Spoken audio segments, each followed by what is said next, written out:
11 la palabra nos dice: si algo pidieres en mi nombre, yo lo haré. Y en Juan 16, 24, nuestro Señor mismo nos vuelve a decir: hasta ahora nada habéis pedido en mi nombre, pedid y recibiréis, para que vuestro gozo sea cumplido. Cuando el Señor dice estas palabras, dice: si algo pedís en mi nombre, yo lo haré. Y nos dice: hasta ahora nada habéis pedido en mi nombre, pedid y recibiréis, para que vuestro gozo sea cumplido. Es porque probablemente el Señor sabía que después que el hombre quedaba separado de Dios a través del problema fundamental de Génesis 3, el hombre iba a unir esfuerzos para buscar a Dios. El hombre iba a salir a buscar a Dios, porque somos seres espirituales. Y por esa razón es que el Señor nos dice que todo lo que pidamos en su nombre, Él lo va a dar. Porque el hombre desde el principio ha experimentado algo que nosotros tenemos que conocer el día de hoy.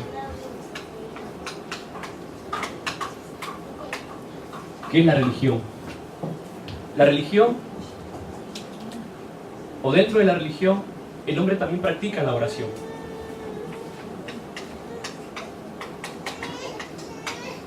Y la oración que hace el hombre dentro de la religión trae respuestas también a la vida de la persona. Estas respuestas que el hombre hace en la religión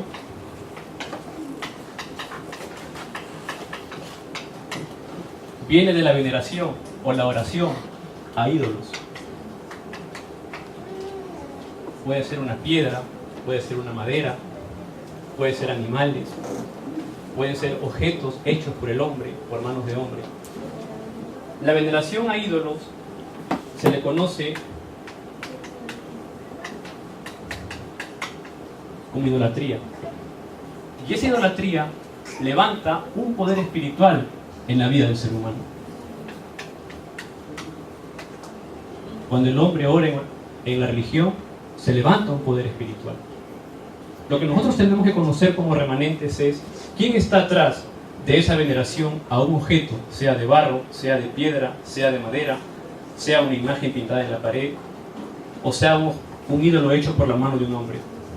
Nosotros sabemos que en el principio el hombre quedó separado de Dios a través del problema fundamental, que es el problema fundamental de Génesis 3, del 1 al 6. En ese problema fundamental, el hombre queda atado espiritualmente a una fuerza de las tinieblas, que está liderada por un ser espiritual que se llama Satanás, que la Biblia lo explica, y está escrito en la Biblia la estrategia. El hombre espiritualmente que queda separado de Dios, queda bajo una sentencia espiritual. Génesis 3, 16 al 19. Queda bajo la maldición, queda bajo el dolor, queda bajo los desastres todos los días de su vida, los espinos y cardos, hasta llegar a la muerte. En resumen, el hombre queda en maldición. Y no solamente queda en maldición, sino que el hombre queda atado al pecado fundamental de separación. Y no hay forma humana que el hombre pueda pasar a Dios. Ningún ser humano o ninguno de nosotros quiere vivir en maldición. Quiere vivir atado a una fuerza de oscuridad. Quiere vivir en dolor.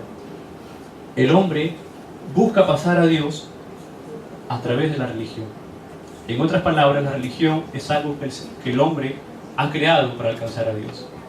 Y la primera religión organizada que aparece en la Biblia aparece en Génesis, capítulo 11, la Torre de Babel.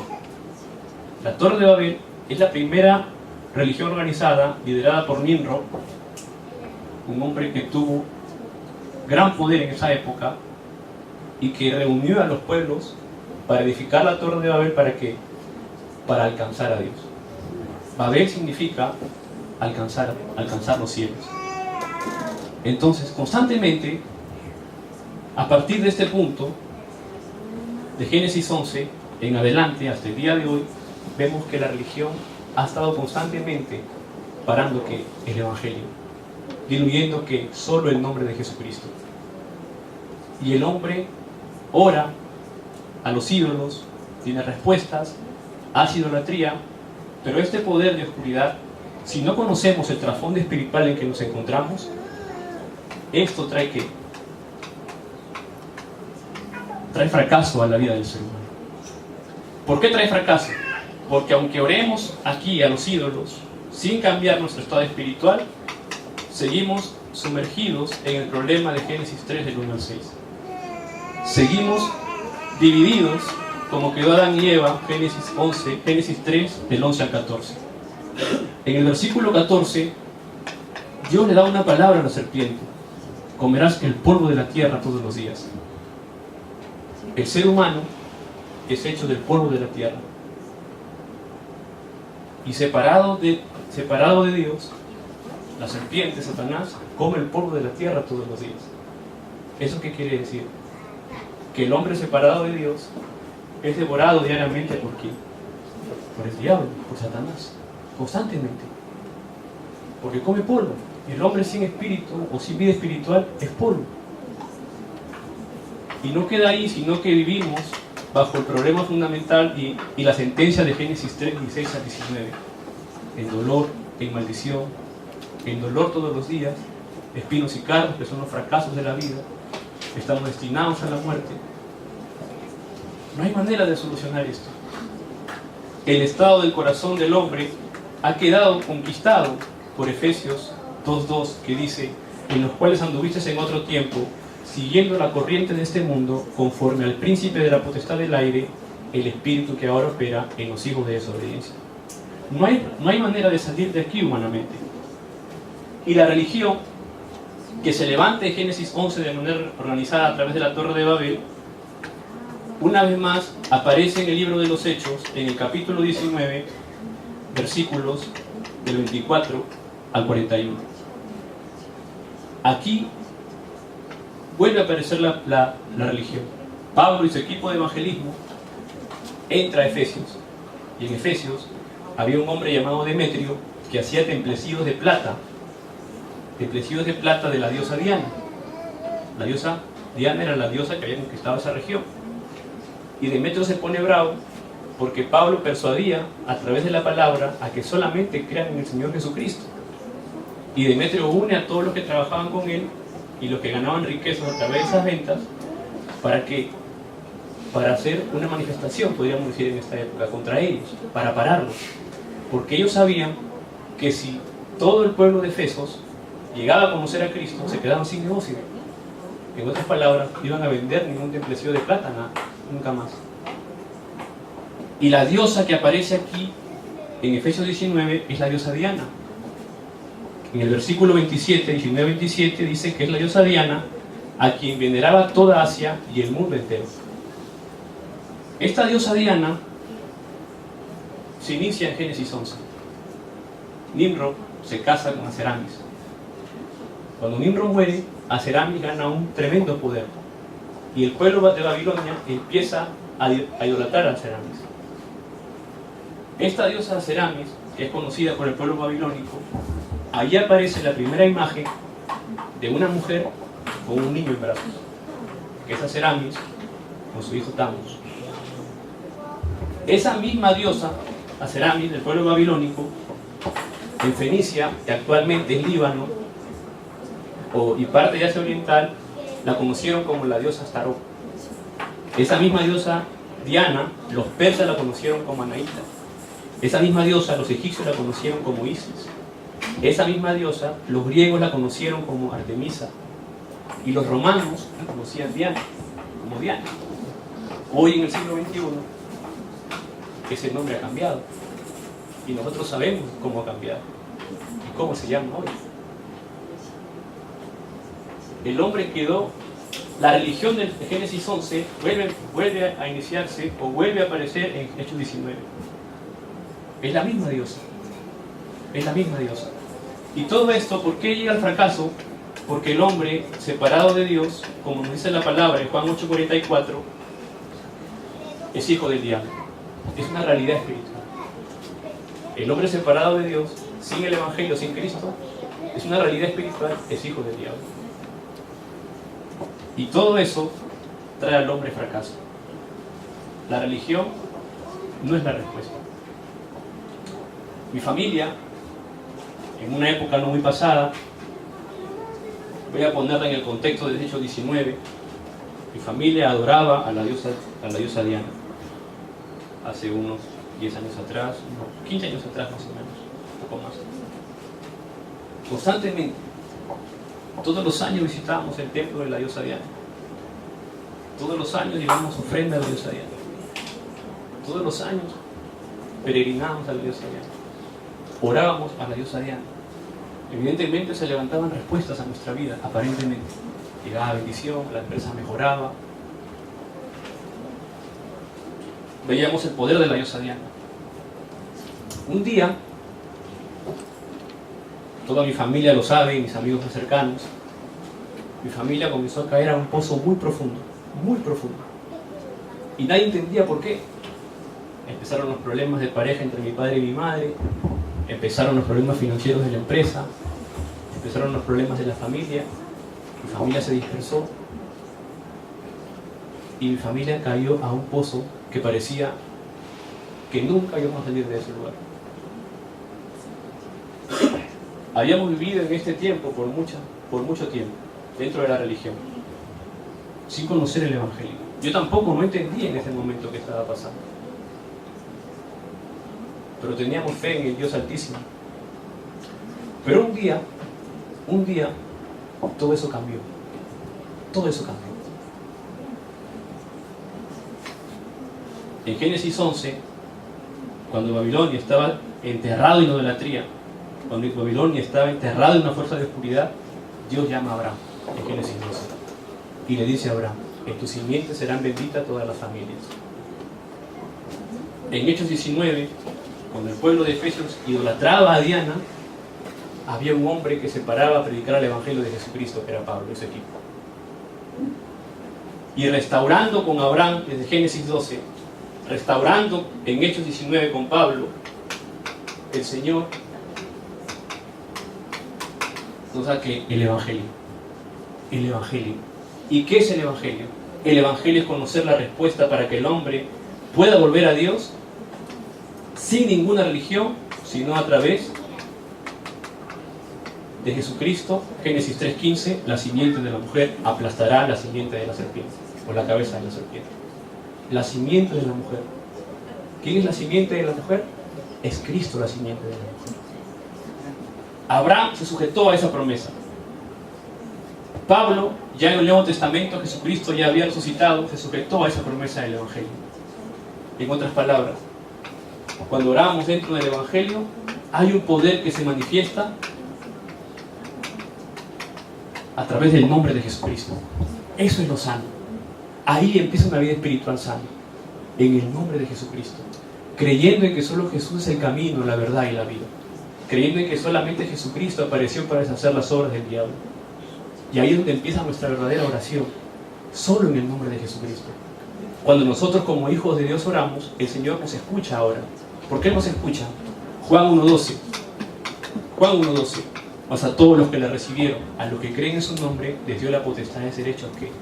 Hijos de Dios. Somos hijos de Dios. Ahí empieza la oración del creyente. La oración solo en el nombre de Jesucristo. Cuando oramos, como nos dice hoy Juan 14:14 y Juan 16:24, cuando oramos solo en el nombre de Jesucristo, Él hará las cosas. Por eso cuando nosotros nos paramos aquí a orar, o cuando el grupo de adoración alaba, o cuando nuestros niños oran, o cuando nosotros oramos, lo hacemos en el nombre de ¿quién? En el nombre de Jesucristo. ¿Por qué? Porque en el nombre de Jesucristo se concentra todo el poder. Cuando Pedro y Juan se encontraron con el cojo en el templo de la hermosa, Pedro mirándole a los ojos le dijo: en el nombre de Jesucristo, levántate ya. Amén. Amén. Cuando Pablo en Hechos 16 se encuentra con la endemoniada, mirándole a los ojos le dice: en el nombre de Jesucristo te ordeno que te vayas fuera de ese cuerpo. Y tiene que irse. Cuando los enfermos en los evangelios se encontraban con Jesucristo, se sanaban. ¿Por qué? Porque el único que tiene el poder absoluto es ¿quién? Solo Jesucristo. En el nombre de Jesucristo. Cuando nosotros oramos en el nombre de Jesucristo, lo que también viene a nuestra vida es que nosotros podemos, como dice el Salmos 66:18, El Señor perdona nuestros pecados. Y nosotros podemos orar, porque como David confesaba, si en mi corazón hubiese yo mirado la iniquidad, el Señor no me habría escuchado. Constantemente cuando nos paramos ante Dios y reconocemos nuestros pecados ante Dios, Él es justo y fiel para limpiarnos de toda maldad. Entonces no hay que tener miedo del arrepentimiento ante Dios. De frente, ya no necesitamos ninguna religión, no necesitamos ninguna confesión con ninguna persona, no necesitamos ninguna idolatría, no necesitamos ningún otro lugar, solo de frente a Jesucristo, porque somos hijos y tenemos el Consolador, el Espíritu Santo de verdad. Y el Espíritu Santo es el que intercede por nosotros, por los hijos de Dios. Eso es. Y esa bendición se disfruta todos los días, las 24 horas. Esa es la bendición que nosotros tenemos como hijos de Dios, de orar en el nombre de Jesucristo en cualquier circunstancia y en cualquier lugar. Amén. Y lo grandioso de esto es que no solamente tenemos esta bendición, sino que nosotros podemos orar y tenemos que orar con la fe solo en el nombre de Jesucristo. Lucas 11, 13. Lucas 11 del 5 al 12. Lucas 11 del 5 al 12. ¿Por qué estos versículos bíblicos? Y me gustaría que por favor lo puedan apuntar y verlo en casa. Lucas 11 del 5 al 12. En el versículo de Lucas 11, el versículo 9 dice, Jesús dice, yo os digo, pedid y se os dará, buscad y hallaréis, llamad y se os abrirá, porque todo aquel que pide recibe, el que busca halla y el que llama se le abrirá. Dice algo bien importante el Señor. ¿Por qué hay que tener la fe? Porque el Señor nos enseña algo. ¿Qué padre de vosotros, si su hijo le pide pan, le dará una piedra? Si le pide pescado, en lugar de pescado, le dará una serpiente. O si le pide un huevo, le dará un escorpión. ¿Qué padre? ¿Qué padre haría eso? Ninguno, ¿verdad? Igual nosotros ante el Señor Todopoderoso. Cuando nosotros oramos con fe, el Señor nos da la respuesta. Lo que nosotros sí tenemos que saber, cuando oramos con la fe en el nombre de Jesucristo, tenemos que saber esperar. Lucas 18 del 1 al 8. Lucas 18 del 1 al 8. En el versículo 7 dice, ¿y acaso Dios no hará justicia a sus escogidos que claman a Él día y noche? ¿Se tardará en responderles? El Señor va a responder la oración. El Señor va a responder la oración. Puede ser un sí, puede ser un no, puede ser una espera. Y esas tres respuestas que el Señor da, es la misma bendición. Se encuentra la misma bendición. Porque tanto en el sí, tanto en el no y tanto en el espera, se va a cumplir el plan de Dios en tu vida. Hay que saber esperar. Y lo que nosotros como hijos de Dios nunca tenemos que perder es el agradecimiento al Señor. Filipenses 4, del 6 al 7. Nunca estar afanosos, sino que nuestras peticiones sean conocidas delante de Dios en toda oración con acción de gracias. Y la paz de Dios, que sobrepasa todo entendimiento, guardará vuestros corazones y vuestros pensamientos en Cristo Jesús. Ya escapamos del problema fundamental del hombre. Ya no estamos ahí. Nuestro pasado, presente y futuro se ha resuelto. Tenemos evidencias en nuestra vida de fe. Cuando nosotros oramos con esa tremenda bendición, si ponemos todo esto junto, es la bendición de Emmanuel. La bendición de Emmanuel es que Dios está con nosotros las 24 horas. En otras palabras, si volvemos a poner esto otra vez juntos, es lo que hoy en el subir del mensaje escuchamos cuando el reverendo Ryu resume esto y dice 24 horas de oración. 24 horas de oración es que es disfrutar de Emmanuel. Solamente disfrutar de Emmanuel. Disfrutar que Dios está conmigo todos los días de la vida. Disfrutar que Dios está conmigo en la peor circunstancia, en la mejor circunstancia, en la circunstancia regular. Porque cualquiera que sea nuestra circunstancia humanamente, en nuestra carne y en nuestros pensamientos, o físicamente en la tierra, cualquiera que sea esa circunstancia, eso no para el plan de Dios. No lo para. No hay ninguna circunstancia, no hay nada ni nadie que va a parar el plan de Dios. ¿Por qué? Porque Dios se mueve en un mundo espiritual. Para el mundo, José estaba fracasando cuando fue esclavo. José estaba fracasando cuando estaba en la cárcel. Para el mundo, para la sociedad, para la gente. Pero el plan de Dios era que José llegue a ser el gobernador de Egipto. Pero José entendió cuál era su llamado. Él entendió por qué pasó cada circunstancia. Él disfrutó de la bendición de que Dios estaba con él las 24 horas. Para David, cuando Saúl lo perseguía y David se escondía en las montañas, para el mundo, para la gente secular, David estaba fracasando. Lo perseguían, lo iban a matar. Pero para Dios no, porque el plan de Dios era que David sea rey de Israel. Para Jesús, cuando los fariseos lo crucificaron, el mundo y la religión pensaron que Jesús estaba fracasando. Satanás pensaba que estaba ganando. Lo escupieron, lo azotaron, le pusieron una corona de espinas, cargó su cruz, subió, lo clavaron en una cruz, lo crucificaron, derramó su sangre por nosotros. ¿Por qué murió Jesús? ¿Por qué Dios hizo todo eso por nosotros? ¿Por qué? ¿Por qué Jesús vino a morir en la tierra por nosotros? ¿Para qué murió Jesús? Si creemos en Dios, tenemos que hacernos esa pregunta siempre. ¿Por qué el Nuevo Testamento y el Antiguo Testamento nos habla de la promesa de Jesucristo? ¿Por qué? ¿Qué es lo que Jesús nos dice a través de su muerte? ¿Qué es lo que Dios nos dice a través de su muerte? ¿Qué está enseñando la palabra? ¿Qué está enseñando la palabra? Jesús no solamente muere, sino que lo llevan a sepultar, dice la Escritura. Jesús es sepultado. Y así como es sepultado, Jesús resucita al tercer día. ¿Qué está venciendo Jesús? Venció la muerte, venció a Satanás, venció las maldiciones del hombre, venció el pecado fundamental de separación, venció toda religión para darle al hombre una nueva identidad en Cristo Jesús. Porque no hay dinero, no hay conocimiento, no hay profesión, no hay fama que pueda hacer que el hombre escape de este lado para llegar a Dios, si no es solo a través de Jesús el Cristo, el Hijo del Dios viviente. No hay otra cosa, no hay otra cosa. Entonces tenemos que preguntarle a Dios todos los días: Señor, ¿cuál es el plan que tú tienes con mi vida hoy? Hoy, en este momento. ¿Por qué llego a la iglesia los domingos? ¿Para qué vengo a la iglesia los domingos? ¿Por qué me lleno de la palabra de Dios? ¿Por qué lleno mi corazón de la palabra de Dios? ¿Para qué oro? ¿O para qué oramos? El año pasado, como en el mes de agosto más o menos, tuve el encuentro con mis padres y con mis dos hermanos mayores. Nos juntamos otra vez después de 17 años, casi los 5. Siempre nos habíamos juntado, 2 por aquí, 3 por allá. Pero después de casi 17 años nos volvimos a encontrar otra vez los 5. Mis dos hermanos estaban con su esposa. Mi esposa Ares no me pudo acompañar porque si yo estaba en el vientre, no podía viajar. Y me encontré con mis hermanos y mi familia. Y fuimos a hacer un paseo de verano por unas montañas muy bonitas, fuera de Corea. Y a la hora que llegaba el almuerzo, mis hermanos mayores me decían: Juan, haz la oración. Y fue un momento histórico para mi familia. Porque después de tanto tiempo separados, que nos volvimos a juntar, no necesitábamos volver a esto.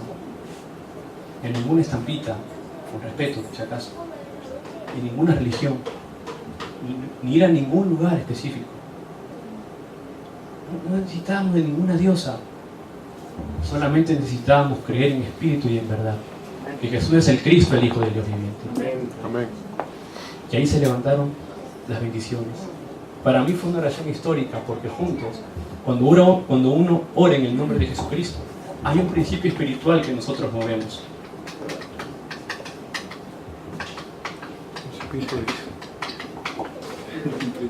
Hay un principio espiritual que nosotros movemos.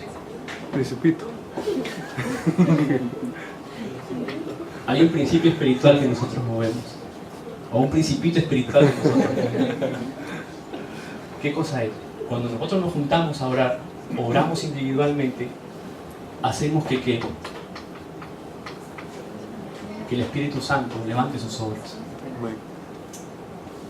Lucas 11:13. Si nosotros, siendo malos, sabemos dar buenas dádivas, ¿cuánto más nuestro Padre Celestial dará el Espíritu Santo al que se lo pida?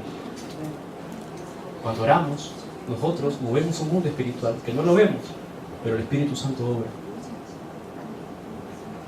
No solamente eso, sino que Mateo 12:28 dice: si yo por el Espíritu de Dios echo fuera los demonios, ciertamente ha llegado a mi vida que el reino de Dios. Es un principio espiritual. No lo vemos, pero se establece. Y la oscuridad tiene que desaparecer. ¿Qué aparece aquí? ¿Qué puede pasar ahí? La sanidad física puede pasar ahí. Porque se encuentra aquí con la respuesta que es Cristo. ¿Qué puede pasar aquí? La sanidad mental puede ocurrir aquí. Porque el problema se encuentra con la respuesta. ¿Qué puede pasar aquí? La sanidad espiritual se puede levantar. ¿Qué puede pasar aquí? Una nación puede ser bendecida en el nombre de Jesucristo. Por eso cuando Constantino en el año 313 declaró al cristiano o la cristiandad como la única manera de ir a Dios, que es solamente a través de Jesucristo, Roma fue completamente bendecida. Es una realidad espiritual. Cuando oramos en el nombre de Jesucristo, hay ángeles que se movilizan y que sirven a los hijos de Dios. Hebreos 1:14. Los ángeles son espíritus ministradores para aquellos que hemos ganado la salvación. Cuando oramos, hay ángeles que se movilizan y que nos sirven a nosotros. Cuando adoramos a Dios, cuando adoramos todos juntos antes del mensaje, los ángeles han hecho para darle adoración a Dios. Y este lugar está lleno de ángeles orándole a Dios. Y está lleno de ángeles protegiéndonos. Y a donde vamos y nos movemos, hay ángeles que nos protegen. Ya compartía la semana pasada. ¿A cuánto nos ha pasado que hemos llegado a un lugar y sin saber una persona nos ha ayudado? Sin saber una persona apareció y nos ayudó. Y nos ayudó. ¿Cuánto más Dios nos puede bendecir enviándonos ángeles que nos protegen cada día a los lugares donde vayamos? Es el poder de Dios. Y no solamente eso, sino que los ángeles transmiten nuestras oraciones al trono celestial. Apocalipsis 8, del 3 al 5. Cuando nosotros oramos, nuestros temas de oración, los ángeles nos sirven y transmiten esas oraciones, la llevan al trono celestial. Mirad Apocalipsis 8, del 3 al 5. Y lo grandioso de la palabra de Dios en esta época, que es una época de desastres, dicho sea de paso, hay mucha violencia en el mundo, hay muchas guerras en el mundo, hay muchos desastres en el mundo. En Latinoamérica, nuestros países están sufriendo constantemente olas de violencia. Nosotros los cristianos tenemos que desatar una batalla espiritual. Una batalla espiritual. Efesios 6, del 10 al 20. Efesios 6, del 10 al 20. Tenemos que ponernos la armadura de Dios. Pero claro, los cristianos no podemos salir con armaduras como en el siglo pasado, con nuestras espadas, nuestros cascos, no podemos salir hacia el mundo o a guerrear a todo el mundo. No podemos salir y botar y romper los ídolos, no podemos hacer eso. No podemos hacer eso. Porque es una batalla espiritual. Y los que luchan en esa batalla espiritual, cuando nosotros oramos en el nombre de Jesucristo, los que luchan contra esas huestes de las tinieblas, los que luchan contra esas potestades, los que luchan contra eso, ¿quiénes son? Los ángeles. Entonces los ángeles nos protegen a nosotros y luchan por nosotros la batalla espiritual. Daniel 10, del 10 al 20. El ángel va a ayudar a Daniel y le dice: voy a ver al príncipe de Persia y luego al príncipe de Grecia. Pero nadie pudo detener a Daniel, porque los ángeles lo protegían. Cuando nosotros vemos esto, en el fluir del mensaje en este tiempo, es lo que el reverendo Ryu, sintetizando esto, está llamando que las 25 horas de oración. Porque eso no puede ser entendido por el conocimiento de la inteligencia humana. Por más que un hombre, por más inteligente que sea, no lo va a poder comprender. Esto, los hijos de Dios lo tenemos que creer. Ahí está el misterio. Ahí está el misterio de Cristo. Aquí, en este movimiento de religiones, hoy en día ha aparecido el pluralismo religioso, que quiere decir que todas las religiones llevan a Dios. Y mezclan a Jesús con Buda, a Jesús con los dioses griegos, a Jesús con otro dios, a Jesús con otra diosa, a Jesús. Está mezclado todo. Y dicen que todos los caminos llevan a Dios. Ese pluralismo religioso que hace al hombre experimentar cosas de divinidad, en otras palabras, para encantarnos a nosotros, están usando aquí mucho la racionalidad.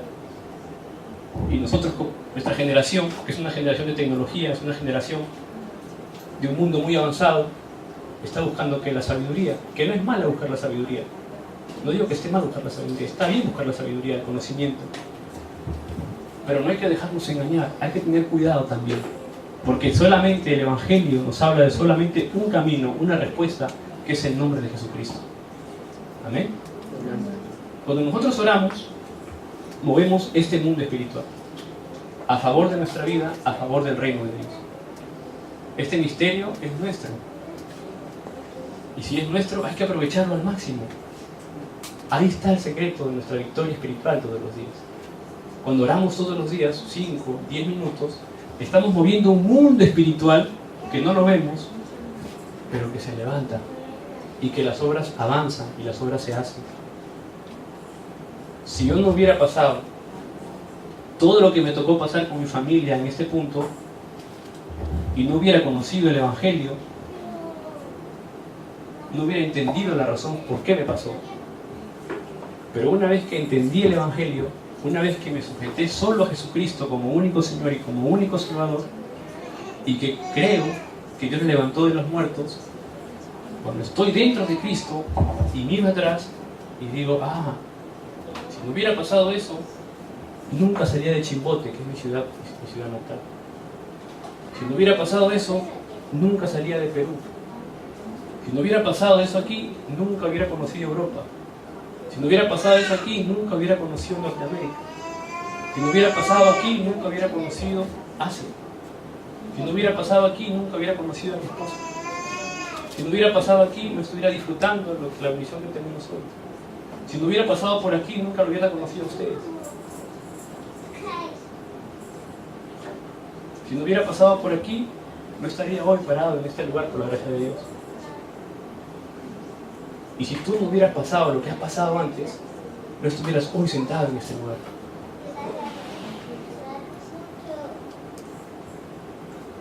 Eso, hay que pensar que Dios tiene un plan en la vida de nosotros, siempre.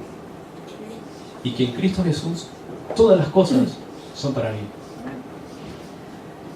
Así que no nos dejemos engañar por el pasado.